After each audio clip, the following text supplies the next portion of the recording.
तर भाजप मुंबईमध्ये या ठिकाणी 26 जागांवर आघाडीवर आणि ठाकरे बंधू 12. सुरुवातीच्या कलांमध्येच भाजपनं आघाडी घेतलेली आहे.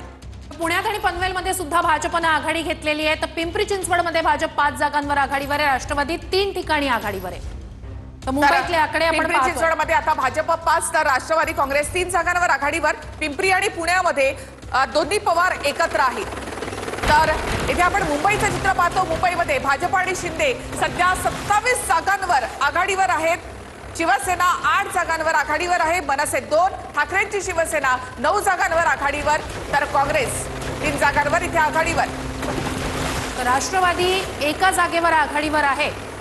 तर हे आलेलं चित्र आपण पाहतोय. भाजप आणि शिंदे यांची एकत्रितपणे 27 जागांची आघाडी आहे. तर शिवसेना, ठाकरे पक्ष आणि मनसे यांची 11 जागांची एकत्रित आघाडी आहे. भाजप 19 आणि ठाकरेंची शिवसेना 10. आता इथे 9 जागांचा फरक या ठिकाणी वाढलेला आहे. भाजप या ठिकाणी सुसाट सुटलेली पाहायला मिळत आहे.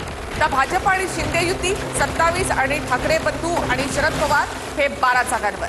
नक्कीच हे पुन्हा एकदा आकडे आपण आपल्या प्रेक्षकांसाठी सांगूया. पिंपरी चिंचवडमध्ये भाजप 5, राष्ट्रवादी 3 ठिकाणी आघाडीवर आहे. तर निकाल आपल्या समोर येत आहेत. सुरुवातीच्या कलांमध्ये महायुतीच या ठिकाणी आघाडीवर पाहायला मिळते. मुंबई असो, पुणे असो, पनवेल असो, या ठिकाणी सध्या भाजप आघाडीवर.